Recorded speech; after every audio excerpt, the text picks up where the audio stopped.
आमतौर पर जब भी किसी कानूनी शिकायत या कोर्ट केस की बात होती है तो दिमाग में सबसे पहले क्या आता है?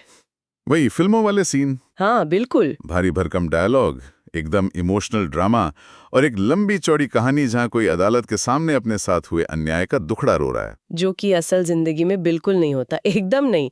असल जिंदगी में सच्चाई इससे कोसों दूर है। मतलब एक कानूनी शिकायत लिखना किसी डायरी या फिल्म की स्क्रिप्ट लिखने जैसा तो बिल्कुल नहीं है। अगर इसे सच में समझना हो तो ये एक मजिस्ट्रेट के लिए एक इंस्ट्रक्शन मैनुअल बनाने जैसा है। सही कहा, जिसमें भावनाओं की कोई जगह नहीं होती। बिल्कुल कोई जगह नहीं। ये पूरी तरह से सिर्फ फैक्ट्स, तारीखों और कानून का एक बहुत ही सटीक डॉक्यूमेंट होता है। तो आज की इस गहन चर्चा में हम इसी कंप्लेंट ड्राफ्टिंग की कला और विज्ञान का विश्लेषण करने वाले हैं, जो कि बहुत जरूरी है। हाँ, हमें नए बीएनएसएस, मेरा मतलब है भारतीय नागरिक सुरक्षा संहिता 2023 के राजपत्रों, कंज्यूमर प्रोटेक्शन एक्ट के मैनुअल और कुछ टॉप वकीलों के केस स्टडीज का पूरा डेटा इकट्ठा किया है। हमारा मुख्य मिशन ये है कि कानूनी दस्तावेजों की इस उलझन को सुलझाया जाए, ताकि ये समझ आ सके कि एक मजबूत शिकायत आखिर लिखी कैसे जाती है। एग्जैक्टली, ताकि वो अदालत में पहले ही दिन खारिज ना हो जाए। और ये एक ऐसा विषय है जिसे समझना हर उस इंसान के लिए जरूरी है जो कभी भी लीगल सिस्टम से जुड़ता है। क्योंकि जब आप डायरी के पन्नों से निकलकर कोर्ट रूम के दरवाजे पर पहुंचते हैं तो अदालत को इस बात से रत्ती भर भी फर्क नहीं पड़ता कि किसी को कितना बुरा लगा है। हाँ, वो इमोशंस नहीं देखते। बिल्कुल नहीं। अदालत के लिए केवल ये जानना काफी नहीं है कि क्या हुआ, उन्हें ये जानना है कि जो भी हुआ वो कानूनी तौर पर एक अपराध क्यों है। मतलब जब तक घटना को कानून के ढांचे में फिट करके नहीं समझाया जाता तब तक वो सिर्फ एक दुखद कहानी है ना? बिल्कुल। कोई कानूनी केस नहीं। एकदम सही, कोई केस नहीं। ठीक है, तो आइए इसे थोड़ा विस्तार से समझते हैं, खासकर अब जब हमारा पूरा लीगल स्ट्रक्चर ही बदल चुका है। हाँ, जो अब इतिहास है। बिल्कुल, अब व्यवस्था नए बीएनएसएस के युग में आ गई है। तो क्या ये बदलाव सिर्फ सेक्शन के नंबर बदलने तक है या ड्राफ्ट तैयार करते समय इसका कोई गहरा तकनीकी असर भी पड़ता है? ये सिर्फ नंबर बदलने का खेल बिल्कुल नहीं है। पूरी प्रक्रिया में एक बहुत बड़ा शिफ्ट आया है। अगर हम मजिस्ट्रेट के सामने जाने वाली प्राइवेट कंप्लेंट की बात करें तो हमें बीएनएसएस के चैप्टर 16 को देखना होगा, जो कि धारा 223 से शुरू होता है। हाँ, धारा 223 से 227 तक। और यहाँ जो बात सबसे आकर्षक है वो ये है कि आपके ड्राफ्ट की हेडिंग, दस्तावेजों के शीर्षक में इन विशिष्ट धाराओं का जिक्र करना ही मजिस्ट्रेट को सीधे ये बताता है कि उसे क्या कानूनी कदम उठाने हैं। ये एक रोड मैप की तरह काम करता है। बिल्कुल, एक रोड मैप। उदाहरण के लिए धारा 210 बीएनएसएस, जो पुरानी सीआरपीसी की धारा 190 की जगह आई है, इसके तहत मजिस्ट्रेट कॉग्निजेंस यानी संज्ञान लेता है। संज्ञान लेना मतलब मजिस्ट्रेट आधिकारिक तौर पर अपना जुडिशियल माइंड लगाता है कि हाँ, पहली नजर में कोई अपराध हुआ है। रुको, तो क्या इसका मतलब ये है कि अगर मैं ड्राफ्ट के हेडिंग में सेक्शन 210 और 227 लिख दूं तो मजिस्ट्रेट सीधे कॉग्निजेंस लेके वारंट निकाल देगा? ये तो मतलब इसका जो बहुत आसानी से गलत इस्तेमाल हो सकता है। कोई भी किसी के खिलाफ लिख देगा और समन पहुंच जाएगा। और यही एक बहुत ही जायज चिंता है। पुराने कानून में ये एक बहुत बड़ा लूपहोल था, लेकिन अब यहीं पर बीएनएसएस की नई धारा 223 का रोल शुरू होता है। अच्छा, इसमें क्या नया है? इसमें शिकायतकर्ता और गवाहों के एग्जामिनेशन के साथ एक बहुत ही अहम नियम जुड़ गया है। अब कॉग्निजेंस लेने से पहले आरोपी को अपॉर्चुनिटी ऑफ हियरिंग यानी सुनवाई का एक अवसर देना अनिवार्य कर दिया गया है। लेकिन क्या ये एक तरह से आरोपी को पहले ही अलर्ट नहीं कर देगा? मतलब मान लो कोई बहुत बड़ा आर्थिक अपराधी है, उसे सुनवाई का नोटिस मिलेगा तो वो सबूत मिटा सकता है या भाग सकता है। ये सच में एक बहुत ही डेलिकेट बैलेंस है। कानून का मेन मोटिव किसी को अकारण परेशान होने से बचाना है। पहले क्या होता था, झूठे मुकदमों में सीधे समन चले जाते थे और निर्दोष लोग बेल के लिए भागते रहते थे। हाँ, वो हैरासमेंट था एक तरह का। बिल्कुल। अब आरोपी कोर्ट में आकर कह सकता है कि भाई ये शिकायत पूरी तरह से बेबुनियाद है। हालांकि ये भी सच है कि बहुत गंभीर मामलों में जहां सबूत नष्ट होने का डर हो वहां मजिस्ट्रेट के पास कुछ स्पेशल पावर्स होते हैं। अच्छा, तो वो बाईपास कर सकते हैं। हाँ, लेकिन जनरल रूल अब यही है कि एक तरफा कार्रवाई ना हो। और इस पूरी प्रक्रिया के बाद ही धारा 227 के तहत कोर्ट ये तय करती है कि मामले में समन या वारंट जारी होना चाहिए या नहीं। समझ गई। तो ये एक बहुत ही क्लियर सिस्टम है। सही कोर्ट का नाम लिख दिया, धाराओं का रोड मैप दे दिया। अब सवाल ये आता है कि अदालत को असल घटना कैसे बताई जाए। हाँ, स्टेटमेंट ऑफ फैक्ट्स। एग्जैक्टली यहीं पर तथ्यों का कथन सामने आता है।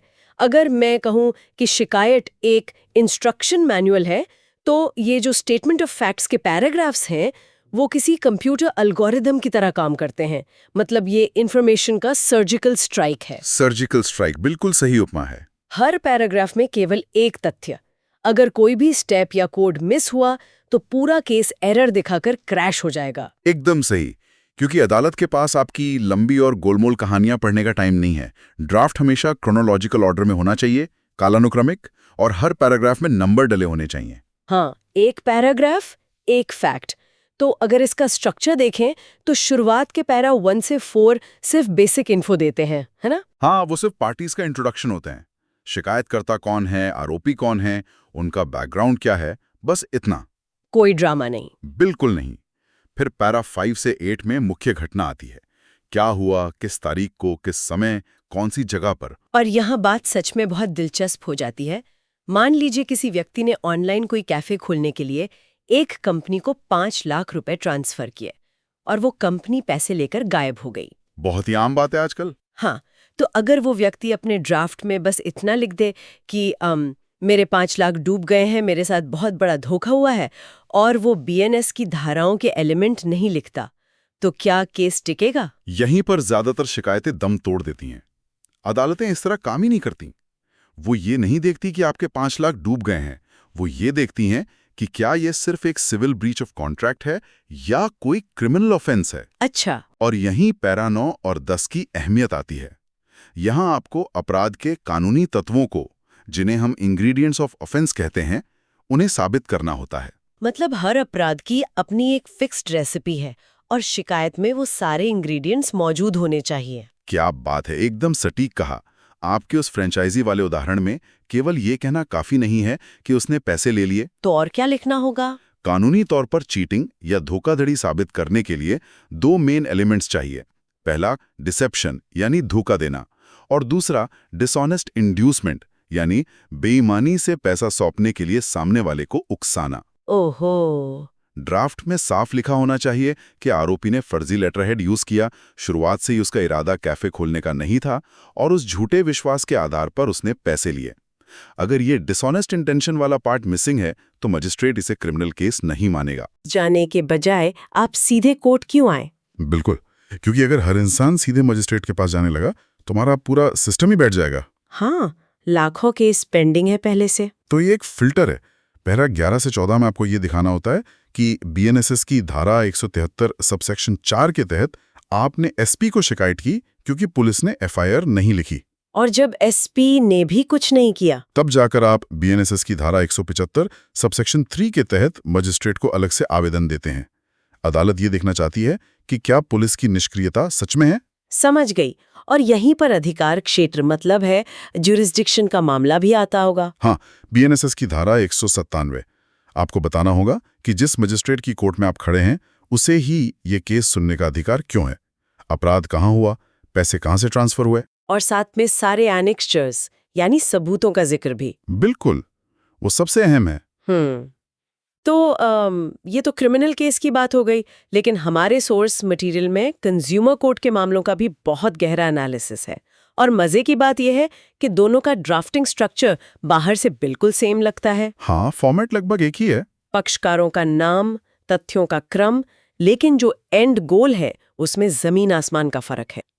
और कंज्यूमर प्रोटेक्शन एक्ट की धारा 35 के तहत शिकायत बनाते समय तो एक अलग ही टाइमर चल रहा होता है। जी हाँ, वहाँ कॉज ऑफ एक्शन यानी विवाद कब शुरू हुआ ये बहुत क्रिटिकल है, क्योंकि कंज्यूमर कोर्ट में लिमिटेशन पीरियड का बहुत सख्त नियम है।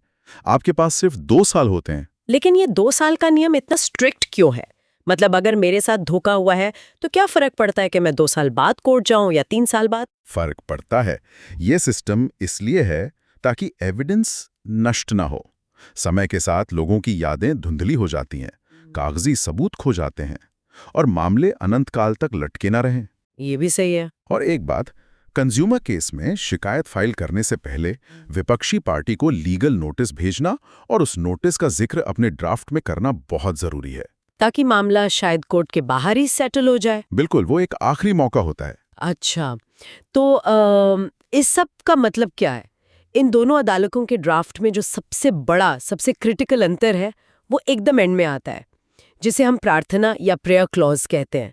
मुझे तो ये पूरे ड्राफ्ट का क्लाइमैक्स लगता है। और ये है भी। मान लीजिए किसी ने पूरी कहानी सही सुना दी, वो एल्गोरिदम भी एकदम परफेक्ट सेट कर दिया, लेकिन अगर उसने एंड में गलत चीज मांग ली तो क्या होगा? तो पूरा केस बेकार हो जाएगा। क्या अदालत खुद से समझकर सही न्याय नहीं दे सकती? मतलब उन्हें तो पता है ना कि क्या हुआ है। अगर हम इसे एक बड़ी तस्वीर से जोड़कर देखें तो अदालतें इस सिद्धांत पर काम करती हैं कि वो कभी भी कोई ऐसी राहत या रिलीफ अपनी मर्जी से नहीं दे सकती जो उस प्रेयर में साफ साफ मांगी ही ना गई हो। मजिस्ट्रेट कोर्ट में प्रेयर दंडात्मक होती है, पीनल। वहां आप मांगते हैं कि धारा 210 के तहत संज्ञान लिया जाए और धारा 227 के तहत समन भेजकर आरोपी को सजा दी जाए। लेकिन कंज्यूमर कोर्ट में आप किसी कंपनी के सीईओ को जेल भेजने की मांग तो नहीं कर सकते। एकदम नहीं। कंज्यूमर कोर्ट उपचारात्मक या रेमीडियल नेचर का होता है।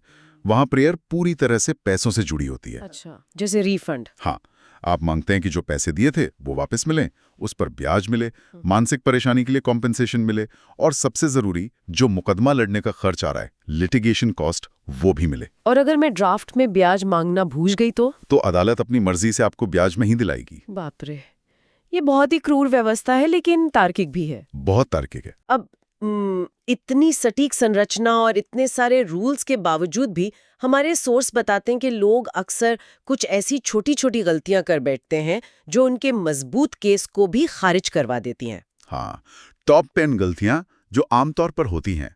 तो अगर हम इन्हें कैटेगरीज में बांटें तो पहली कैटेगरी तो नैरेटिव गलतियों की लगती है। बिल्कुल, जैसे इमोशंस में बहकर बहुत लंबी कहानी लिख देना, कोई क्रोनोलॉजी ही नहीं है। या फिर बहुत वेग या अस्पष्ट बातें लिखना, तारीख गायब है, समय नहीं लिखा। सही कहा। दूसरी कैटेगरी होती है प्रोसीजरल गलतियों की, जैसे सबूत या अनेक्स्चर्स लगाना भूल जाना। हाँ, आपने ड्राफ्ट में लिख दिया कि बिल संलग्न है, लेकिन फाइल में पीछे कुछ है ही नहीं, या फिर कंज्यूमर केस में लीगल नोटिस ही नहीं भेजा। और गलत जुरिस्डिक्शन चुन लेना, या फिर वो जो 2 साल का लिमिटेशन पीरियड था उसे मिस कर देना। एग्जैक्टली। और तीसरी कैटेगरी है प्योर ड्राफ्टिंग मिस्टेक्स, जैसे गलत कानूनी धाराएं लिख देना या ग्रामर और फॉर्मेटिंग की ऐसी गलतियां करना जिससे लाइन का कानूनी मतलब ही बदल जाए। इन सब में ना एक गलती ऐसी थी जिसने मुझे सबसे ज्यादा हैरान किया। कौन सी? वो 7वीं गलती, शपथ पत्र या एफिडेविट वाली। मतलब सिर्फ ये लिखने में कि मेरी जानकारी के अनुसार, यानी एज पर माई नॉलेज, और मेरी सर्वोत्तम जानकारी और विश्वास के अनुसार, यानी to the best of my knowledge and belief. इन 2 वाक्यों के बीच का अंतर एक केस को कैसे गिरा सकता है? ये सुनने में बहुत छोटा लगता है। हाँ, ये तो बस शब्दों का बाल की खाल निकालने वाला काम लगता है। ये एक बहुत महत्वपूर्ण सवाल खड़ा करता है। आम बोलचाल में ये भले ही शब्दों का हेरफेर लगे, लेकिन कानूनी भाषा में सच बोलने की शपथ का एक बहुत ही स्ट्रिक्ट स्टैंडर्ड होता है। अच्छा। जब आप हल्फनामे में कहते हैं मेरी जानकारी के अनुसार, तो आप खुद के लिए एक एस्केप रूट, एक बचाव का रास्ता छोड़ रहे हैं। मतलब मैं कह रही हूँ कि मुझे जितना पता था बता दिया। हाँ, और अगर कुछ गलत हुआ तो मेरी जिम्मेदारी नहीं है। अदालतें ऐसी आधी अधूरी जिम्मेदारी कभी एक्सेप्ट नहीं करती। ओह, तो ये पूरी तरह से लायबिलिटी का मामला है। बिल्कुल। जब आप लिखते हैं मेरी सर्वोत्तम जानकारी और विश्वास के अनुसार, तो आप अदालत के सामने ये पूरी लायबिलिटी ले रहे हैं कि आपने अपनी तरफ से पूरी तफ्तीश कर ली है और आपको पूरा विश्वास है कि ये सच है। और अगर वो झूठ निकला तो आप पर परजुरी यानी झूठी गवाही देने का क्रिमिनल केस चल सकता है। इसीलिए अदालतें इस एक लाइन को लेकर इतनी सख्त होती हैं। बाप रे, ये सच में बहुत डीप पॉइंट था। और शायद इसीलिए जो 10वीं और आखिरी गलती है, वकील से रिव्यू न करवाना, वो इतनी भारी पड़ती है। हाँ, एक वकील वही काम करता है जो एक बुक एडिटर करता है। आप फैक्ट्स जानते हैं, लेकिन वकील ये देखता है कि क्या वो फैक्ट्स उस कंप्यूटर एल्गोरिदम में सही से फिट हो रहे हैं या नहीं। हाँ, वो उन कानूनी कमियों को पकड़ लेता है जो हम इमोशन में मिस कर जाते हैं। बिल्कुल। तो अगर हम इस पूरी चर्चा को समेटें तो ये एकदम क्लियर हो जाता है कि एक बेहतरीन कंप्लेंट ड्राफ्ट करना कोई छोटी मोटी कागजी कार्रवाई नहीं है। बिल्कुल नहीं, ये एक पूरा लॉजिकल स्ट्रक्चर है। हाँ, चाहे वो नए BNSS के तहत क्रिमिनल केस हो या कंज्यूमर कोर्ट का मामला हो, स्पष्टता, ठोस तथ्य, सही धाराओं का इस्तेमाल और एक सटीक प्रेयर ही न्याय की नींव रखते हैं। एक अच्छा ड्राफ्ट जज के सामने खड़े होकर चीखता नहीं है, वो बस शांति से कानून के पन्नों से अपनी बात मनवा लेता है। बहुत खूब कहा। और ये पूरी चर्चा हमें एक बहुत ही दिलचस्प मोड़ पर लाकर छोड़ देती है। वो कैसे? देखिए, जैसे जैसे हम पुरानी सीआरपीसी से नए बीएनएसएस की तरफ बढ़ रहे हैं, ड्राफ्टिंग में धाराओं की सटीकता और भी ज्यादा क्रिटिकल हो गई है। अपॉर्चुनिटी ऑफ हियरिंग जैसे नए नियम आ गए हैं। हाँ, वो जो हमने शुरुआत में डिस्कस किया था। तो ये एक सवाल पैदा करता है, क्या नए कानूनों की इस टेक्निकल जटिलता और सख्ती की वजह से एक आम इंसान के लिए शुरुआत में न्याय के दरवाजे तक पहुंचना और मुश्किल हो जाएगा? या फिर क्या ये ड्राफ्टिंग की सख्ती भविष्य में हमारी न्याय प्रणाली को और ज्यादा पारदर्शी और तेज बना देगी? ताकि अदालतों का कीमती समय उन आधे अधूरे मुकदमों में बर्बाद ना हो। एग्जैक्टली।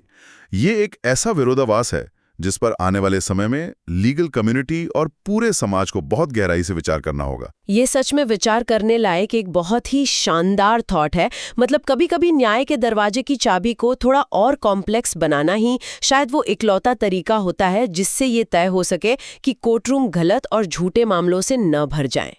ये एक ऐसा सवाल है जो हम आज सुनने वालों के लिए यहीं छोड़ते हैं। इस गहन चर्चा से जुड़ने के लिए आप सभी का बहुत बहुत धन्यवाद।